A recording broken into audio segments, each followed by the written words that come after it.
It was the sort of day that could only be described as tense.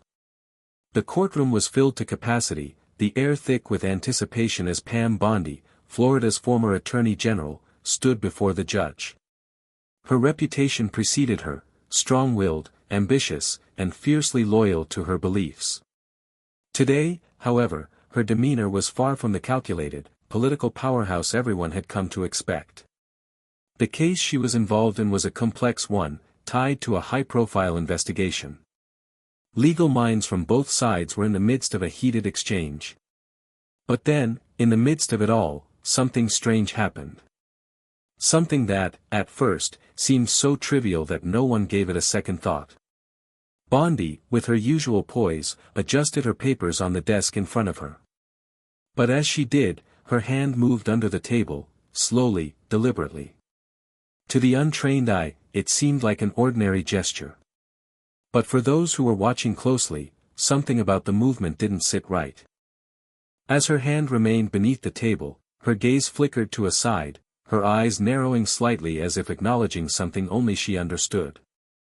At that precise moment, a small movement caught the attention of a few. It was subtle, almost too subtle, but there it was. A quiet gesture, almost imperceptible to anyone who wasn't paying attention. She reached down, her fingers curling around the edge of a small leash that was hidden in the folds of her briefcase. Her eyes flickered towards the direction of the defense team as she subtly pulled on the leash, guiding the attention of everyone in the room to something unexpected. Her dog. And in that moment, the room fell into an eerie silence. The defense attorney, who had been speaking just seconds earlier, halted mid-sentence. His eyes darted toward the strange display. Bondi's colleagues, who were well aware of her usual professionalism, seemed confused. What was happening? Why would the former Attorney General pull a leash in the middle of such a serious trial? But then, it dawned on them. Pam Bondi had brought her dog into the courtroom, completely hidden under the table, and it wasn't just for comfort. The courtroom buzzed with uncertainty as Bondi's subtle gesture continued. The defense attorney, clearly taken aback, cleared his throat and attempted to regain his composure. But it was no use. The eyes of every person in the room, from the judge to the media present, were now fixed on Bondi, who, with a calm expression, subtly tugged at the leash again. From beneath the table, a soft, barely audible whimper broke the silence. A low growl followed. The dog, almost imperceptibly, shifted and stretched its legs, clearly uncomfortable in its hidden position. Somewhere in the back of the courtroom, a witness shifted nervously in their seat.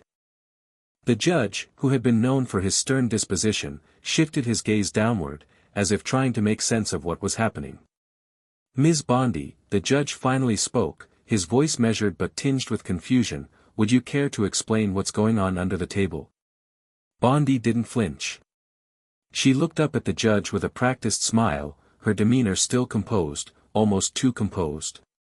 "Your Honor," she said smoothly, "there's nothing unusual happening here. Just, keeping my dog close. It's a long day, after all."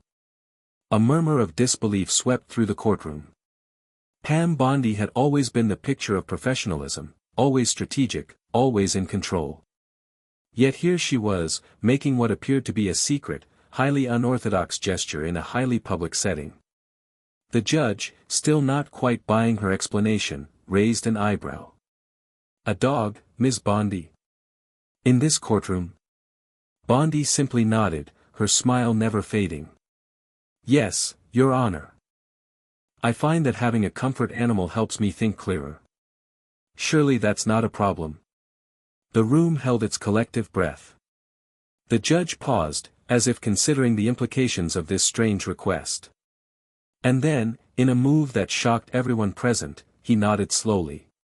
"Very well," the judge said, his voice colder now. "But no further disruptions, Ms. Bondi." Bondi's smile widened slightly, but there was something more to it than just politeness. Something in the way she glanced at the defense team as she tugged once more on the leash, this time a little firmer. As the courtroom resumed its proceedings, the dog's presence, hidden from view but not from the senses of those in the room, lingered, and the tension that had dissipated began to creep back in. The air felt heavier, charged with an energy that no one could explain, but everyone could feel. The hours dragged on, the case inching closer to its climax. But the presence of the dog, hidden under the table, continued to weigh heavily on everyone in the courtroom. Despite Bondi's calm and collected exterior, the room was filled with a sense of unease, an almost palpable anticipation that something was about to shift. Then, during a particularly tense moment in the proceedings, when the opposing counsel presented a devastating piece of evidence, something unexpected happened. The dog growled again, this time louder. It wasn't just a whimper or a soft sound of discomfort. The growl was deep, menacing, and unmistakable. All eyes turned toward Bondi, whose expression remained unchanged. She glanced down at the table, her hand still clutching the leash, but now there was something different in her gaze. Her fingers tightened, and for the first time, a slight flicker of something, was it nervousness, passed across her face. The growl grew louder, more persistent. And then, without warning, there was a sharp snap, followed by a shuffling noise beneath the table. Something was happening. Something was breaking through the surface of this carefully controlled display. The courtroom was now silent, the tension unbearable. The judge, clearly annoyed, raised his hand, signaling for calm.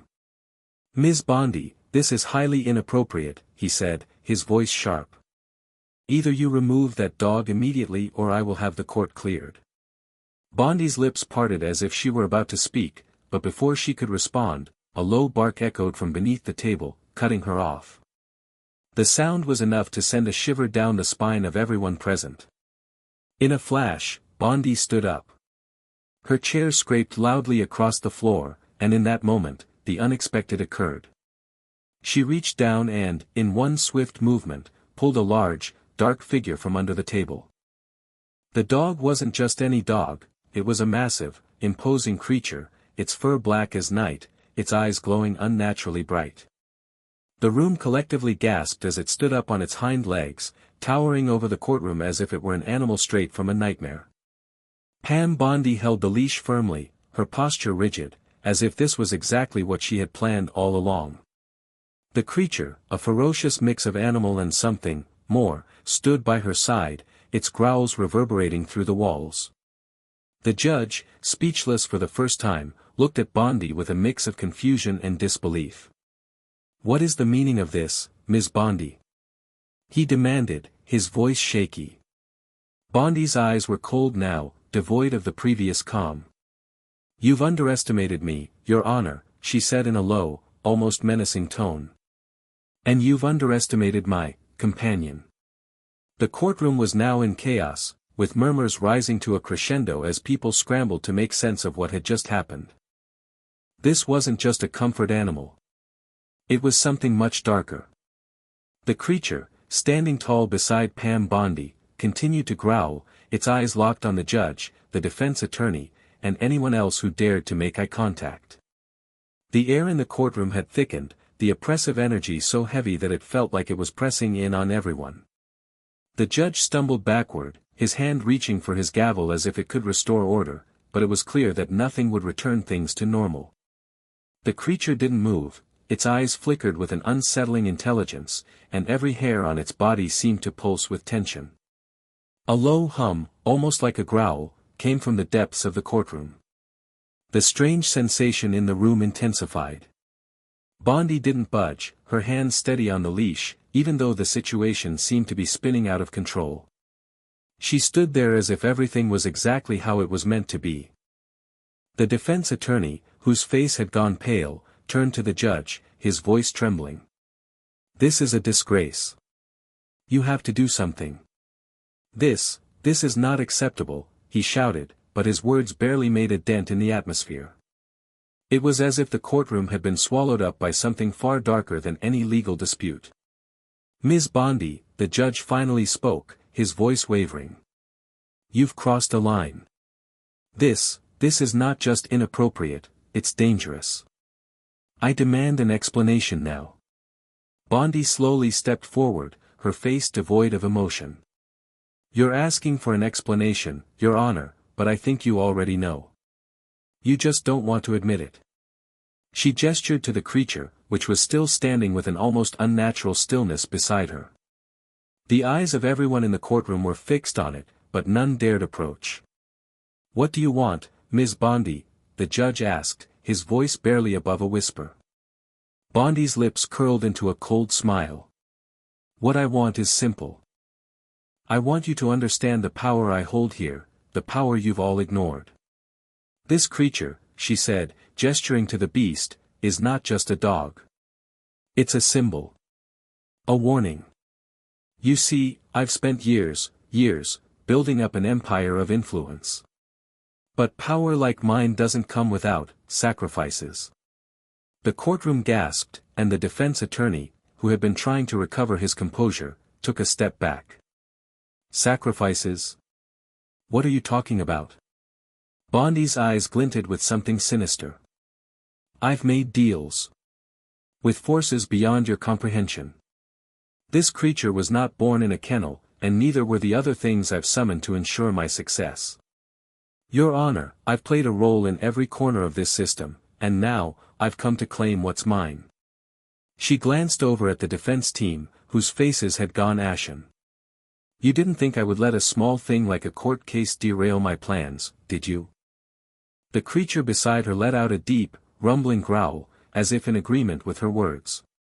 It was at that moment that the courtroom erupted into chaos. The judge was no longer the figure of control he once was. The defense attorneys and jurors stood frozen, staring at Bondi and the creature with a mix of disbelief and fear. Pam Bondi, however, remained unshaken, as though she had anticipated this reaction. Her hand tightened on the leash, and she stepped forward, her voice ringing out in the stunned silence. "There is no escaping what's coming. Not for you. Not for me. Not for any of us." The growl of the creature grew louder, and as its presence filled the room, everyone understood, this wasn't just a political game anymore. It was something much darker, and it had only just begun. The courtroom had descended into a frenzy. People were shouting, rushing toward the exits, and some even huddled together in fear. The sight of the creature, its glowing eyes and immense, otherworldly presence, had thrown everything into chaos. Pam Bondi, standing calmly in the center of the storm, surveyed the room with a calculated gaze. She seemed unfazed by the panic swirling around her, her posture strong, her grip firm on the leash. The creature, still beside her, let out a low rumble that sent another wave of dread through the room. It was as if it was waiting for a signal, as if it were attuned to her every move. The judge, now pale and shaking, grasped for his gavel, trying in vain to restore order. But every time he raised his hand, it was clear he had no authority over what was happening. The power in the room had shifted, completely out of his control. "Ms. Bondi, you've lost your mind," the defense attorney sputtered, his voice a mix of fear and disbelief. "You've gone too far. This isn't just a trial. This is insanity." Bondi met his gaze coolly, the faintest smirk tugging at the corners of her lips. "Insanity?" she repeated. "I assure you, Mr. Williams, this is not insanity. This is strategy. A strategy you were never meant to understand." She turned her attention back to the creature, who was now standing completely still, its gaze locked on the room's exit. With a swift motion, Bondi tugged the leash once more, guiding the beast forward. "Everyone here," she began, her voice clear and steady, "has been part of a system that I've manipulated for years. Politics, business, even the law, it's all the same game. I've spent years cultivating relationships, making deals, and ensuring that no one ever sees the full picture. You were all pawns in a game you didn't even realize you were playing." The creature's growl cut through her words, its ears flicking as if it could sense the growing fear around it. "But this," she continued, sweeping her hand across the courtroom, "this is just the beginning. You're all about to learn what happens when someone finally takes control." Suddenly, the lights in the courtroom flickered. At first, it seemed like a mere technical glitch. But then they flickered again, and this time, they didn't return to their full brightness. Shadows began to stretch across the room, growing longer, more menacing. The air grew colder, and the hum of electricity filled the silence like a warning. The judge, now visibly sweating, stood up shakily. "What have you done?" he demanded, his voice trembling. "You're putting us all in danger." Bondi didn't answer. Instead, she turned and began to walk toward the door, the creature following obediently by her side, the leash tight in her hand. The room fell silent, everyone still too stunned to move, too terrified to speak. But as she reached the door, she paused. Without turning around, she spoke one final time, her voice colder than it had ever been before. "You've all been warned," she said. "What happens next is on you. Not on me." With that, she pushed open the door, and the creature followed her into the hallway. The courtroom was left in stunned silence, as if the very air had been sucked out of the room. Outside, in the world beyond the courtroom, no one would know exactly what had transpired that day. No one would understand the full extent of the power that Pam Bondi had just revealed, or the dark path she had set in motion. But those who had been present in that room would never forget the sound of the growl that echoed through the chambers, and the shadow of the creature that loomed over them all. It wasn't just a legal case anymore. It was the beginning of something far more terrifying. The days following the shocking events in the courtroom passed in a blur of confusion and fear. News outlets across the nation covered the bizarre scene, though no one truly understood what had transpired in that room. The image of Pam Bondi standing by her creature, the courtroom in chaos, was replayed over and over, but journalists struggled to make sense of it. Some claimed it was a staged stunt to gain attention, others called it a nervous breakdown, and a few even suggested something far darker, though those theories were quickly dismissed as absurd. But those who had been present in the courtroom knew the truth, or at least, they knew something had changed. The unease lingered in their bones, as if the world itself had shifted.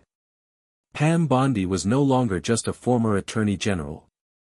She had become something else entirely, a figure both feared and revered, an enigma who had revealed a terrifying side of herself to the world. Behind closed doors, things were far more ominous. The following week, the judge, once a man of high regard, was found in his office, his eyes wide open, his face frozen in an expression of horror.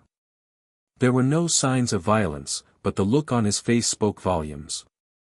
Rumors spread that he had been hearing things in the nights leading up to his death, strange noises, whispers, growls that seemed to come from nowhere.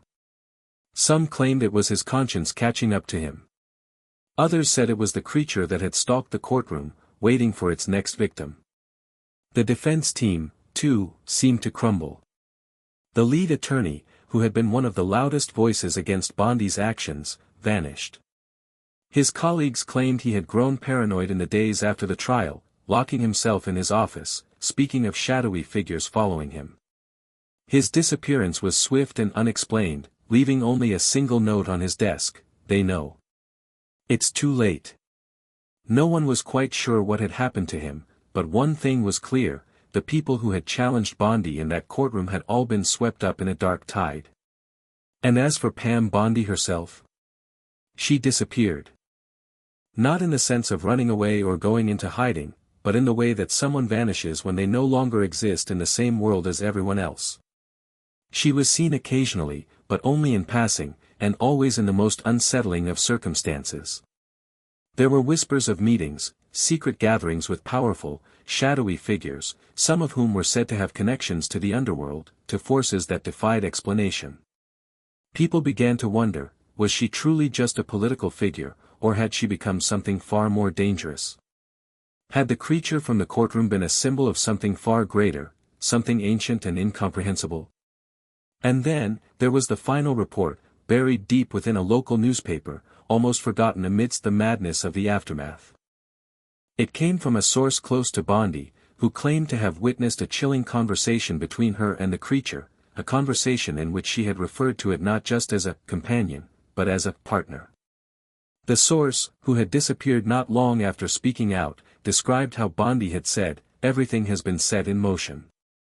The final phase begins now. No one can stop it. What that final phase was, no one knew for sure. But those who had seen Bondi's eyes during that trial, those who had felt the weight of her presence in the courtroom, knew one thing for certain: whatever was coming, it was far from over. The world was quiet in the days following Pam Bondi's disappearance. In the media, the shock of the trial had faded, replaced by the latest scandals and headlines. But those who had been close to the events, those who had witnessed the strange spectacle in the courtroom, could not forget.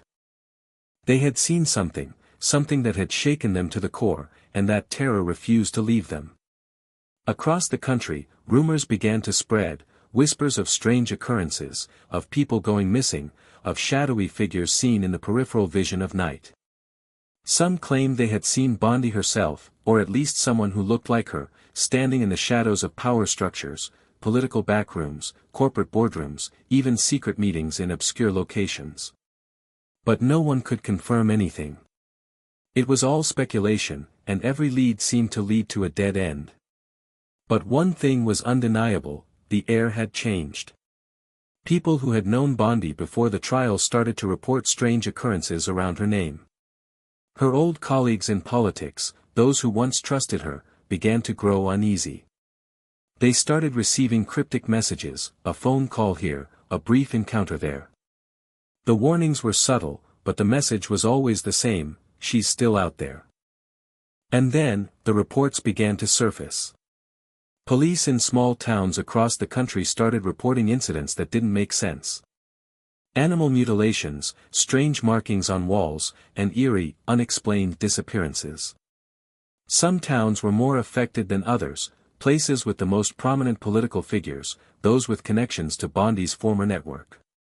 The patterns were strange and unsettling, and they all pointed back to one thing: Pam Bondi. In one particularly remote town, a sheriff reported seeing a figure late at night. He described her as familiar, but also not quite herself. He was certain it was Pam Bondi, but something about her had changed. Her appearance was sharper, more dangerous. She had been standing on the edge of town, watching the lights flicker in the distance, her eyes glowing faintly in the darkness. Others claimed they had seen her walking alone in the woods, her leash in hand, but this time, no dog. Instead, there was a figure, tall, shadowy, but impossible to look at directly. It was like something was there, but not quite tangible, not fully real. No one could explain it, but everyone who saw it felt the cold, suffocating fear that followed. The authorities started to investigate, but as they dug deeper, they found themselves running into brick walls. Every lead, every piece of evidence they uncovered, only seemed to raise more questions. The people who had come forward with sightings of Bondi were labeled as unreliable, their reports dismissed as stress-induced hallucinations. And yet, the pattern remained, unyielding and terrifying. In one case, a local journalist who had been investigating the strange happenings found something chilling. He discovered an old journal, buried deep within a locked file at the local library. The journal was written in a strange, almost indecipherable script, but one thing stood out: it was filled with references to the partner, the summoning, and the ascension. The journalist, desperate for answers, traced the journal's origins back to an old political figure, someone who had once been close to Pam Bondi. This individual had mysteriously vanished years ago, leaving behind nothing but rumors and questions. The deeper the journalist dug, the more he began to realize that the events leading up to the courtroom spectacle were just a small part of a much larger, darker scheme, a scheme that had been set in motion long before anyone had noticed. And so, the investigation continued in the shadows, as the world above went on as usual. No one understood the full scope of what had occurred, and even fewer had the courage to ask the questions that everyone knew were dangerous.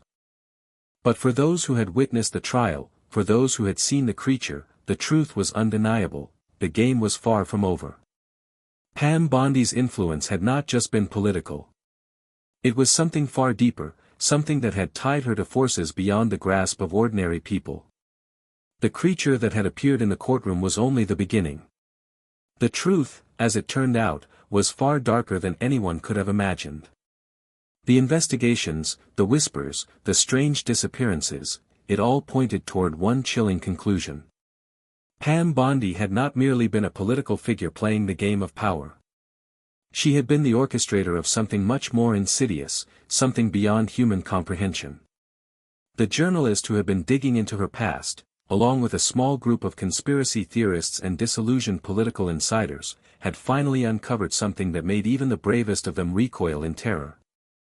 It was an ancient manuscript, discovered in the private vault of a long-dead political mastermind, a manuscript that detailed rituals of summoning and binding forces far older than any political party or government. The manuscript was clear: Pam Bondi had entered into a dark pact years ago. It wasn't just about power, it was about immortality. The creature she had summoned in the courtroom, the one that had been at her side, was not just a symbol of control. It was a manifestation of a force that had been waiting for a host, waiting for someone ambitious enough, ruthless enough, to claim its power. Bondi had chosen that path. She had become the vessel for something ancient, something unearthly. The final phase she had spoken of in the courtroom wasn't just a metaphor. It was a literal event, the culmination of years of rituals and sacrifices. Bondi had been slowly building her power, manipulating those around her, creating a network of influence that had been feeding her dark partner. The courtroom incident had been the tipping point, the moment she had revealed herself, the moment she had fully embraced her new existence. The final phase had begun, and with it came the true terror. Bondi had unleashed the creature, and with it, she had unlocked the gates to a new order. The forces she had summoned were slowly creeping into the world, finding their way into the cracks of society. No one was safe. The journalist, now on the run for his life, had one last thing to share before his disappearance. He had seen her, Pam Bondi, standing at the edge of a vast, shadowy forest, her eyes glowing as they had that day in the courtroom. But this time, she wasn't alone. The creature stood beside her, no longer a mere animal but something far more terrifying, a towering figure cloaked in darkness, with eyes that burned like coals. And then, in a final, chilling moment, Bondi had turned to him and whispered words that would haunt him until his last breath. "You thought you could stop this? It's already too late. I've already won." As the final phase of Bondi's dark ascension took shape, strange occurrences began to mount. Cities grew colder, nights darker, and even the most mundane of places, grocery stores, street corners, became haunted by the sense of something just out of sight, watching, waiting.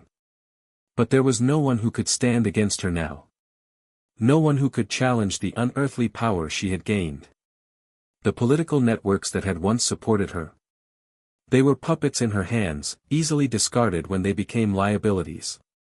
The forces that had driven her to the courtroom were now fully under her control. Pam Bondi, as the world had known her, was gone. The woman who had once held political sway was now a figure of myth and legend, an immortal being, bound to a force so powerful that the very fabric of reality seemed to bend under her influence. The last pieces of the puzzle had fallen into place. The courtroom trial had been the key. The dog, the creature, had been her herald. It had signaled the beginning of her rise. Now, she stood at the apex, an entity beyond human comprehension, beyond the reach of any law or government. And the world, for all its bravado and belief in justice, was left to watch in silent terror as the shadows gathered and the final, irreversible transformation took hold. The end of the world, as they knew it, had already begun.